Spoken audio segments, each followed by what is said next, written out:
moving on with this 1973, very late 1973 650 Bonneville T120V that I've got here at the moment.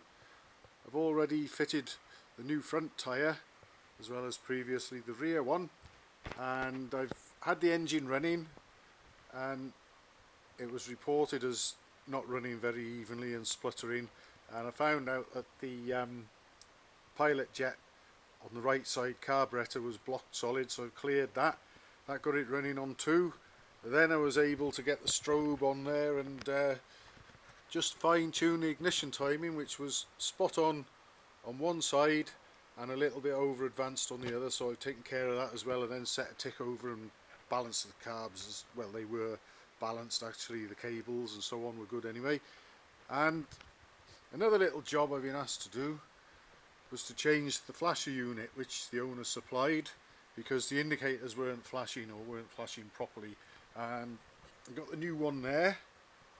I haven't swapped over, put the new one into the special springy bracket yet, but it's connected up, and I've tried the indicators, and on the left side they come on and stay on. On the right side they come on and flash like they should. And I've got a feeling that it may not have been the flasher unit itself that was the culprit. I'll stick with the new one obviously, but I'll check the wattage of the bulbs as well, because sometimes if you've even got so much as one bulb in the indicators with a different wattage or voltage or whatever to the rest of them, and they're not in spec, that can make them come on and stay on. So I'll be having a look at that and see if that fixes it. But while I've got the side panel off, another little interesting thing there. Now obviously this is a Bonneville, a twin carburettor model. The single carburettor Tiger models of this sort of era with this airbox layout and side panel layout, see the 2 screws there that are part of what holds the 2 halves of the assembly together. Well, on single carb models obviously the intake is right in the centre there for one carburettor rather than 2 on either side. And I worked on a machine once where I had to take the cylinder head off because it had been making a bit of noise and smoking a little and lost compression. What actually happened was that screw up there in the top had worked itself loose and fell down when it unscrewed all the way. Unfortunately, obviously the engine was running and it sucked it in, and it went inside the engine, and when I took the head off I could actually see imprints of the screw threads in the crown of the piston, and it obviously had gone through the exhaust valve as well and made a bit of a mess. I mean, it needed a new valve and that had to be ground in. The crown of the piston cleaned up alright actually, there was just the one imprint of threads in that, but just a little sort of anecdotal thing. You'd never really sort of imagine perhaps that something like that could happen. And if it had been a twin carburettor bike, people go on about single carb versions being better, and perhaps they are easier to keep in tune, I don't know, but certainly a twin carburettor model wouldn't have suffered with that, because the screw would have just dropped to the bottom of the airbox and that would have been the end of it. But because it fell directly in line with an intake sucking air, the screw got sucked in, got into the engine and did the damage. So there's another one of those you couldn't make it up stories, but I was there to see that the screw had been through the engine, and not something that you'd imagine could happen. Anyway, enough of my yapping on. I'm going to sort out, I've got to also fit new intake rubbers to connect the airbox to the carburettors. There's a few little things. There was a screw bolt missing from here. I'll deal with that as well.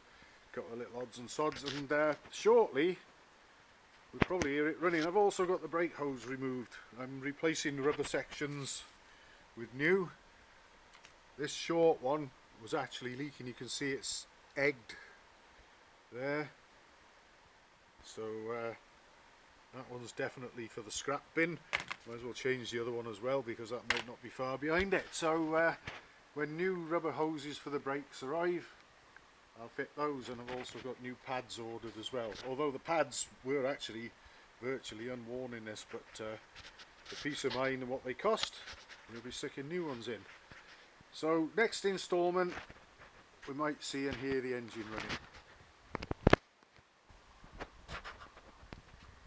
I've got the right side panel off this 650 Bonneville now, ready for access to change the carburettor manifold rubber, and I'd like to think, I really hope Triumph themselves would have done better than this. I hope this isn't original, but this badge fixes to the front side panel section and the rear section, and you've got to unscrew it from the rear section to let it come away with the front side panel section, which isn't a problem. But the side panel and the badge wanted to bring the air filter with them, and I wondered why.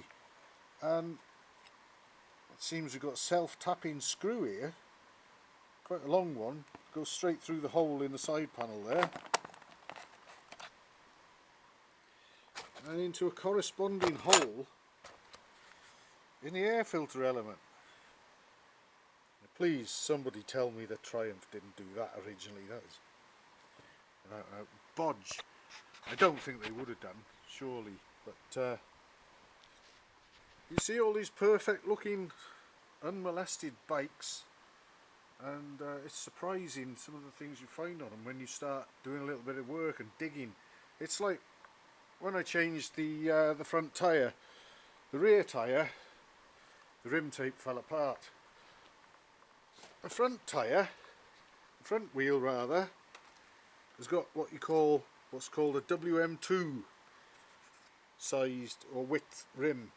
Now if this bike was original, there's about 9,000 miles showing on a clock. It's got a Dunlop rim tape there. From the front wheel there's a WM3, so that should never have been in there either. I hope that perhaps these little things that I'm finding like that were done after the bike left the factory, or was perhaps morale that low there, bits and pieces that hard to get at one time, that they just used whatever came to hand. I don't know. Regarding this, I suppose it sort of worked and it wasn't doing any harm. I'll put it back together, but I really hope that wasn't like that when it rolled out the factory gates. It's not really very good.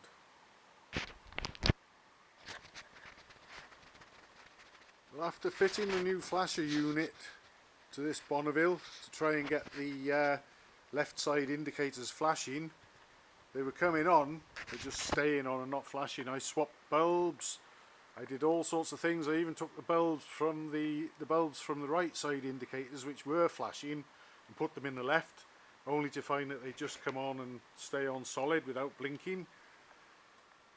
I worked my way through most things I could think of, and eventually the switch on the handlebars started to play up and wouldn't switch the left indicator on all the time, only occasionally, or I'd have to flick the switch about to make it switch on. And I tried spraying some WD-40 in there in case something was a bit dry or stiff in the mechanism, but in the end I had to grit my teeth. I'd even looked inside the headlamp shell and checked wiring connections in there, etc. I had to take the switch apart, and straight away, hopefully it can be seen there, I'll see if I can point it out with this end of this screwdriver. You can just sort of see there's the contact off a switch there, the terminal, and that should be on the end of this one here. It's just broken off, so that is why the indicators weren't coming on at all. And I suspect it looks a little bit like there's a bodgy solder job gone on there.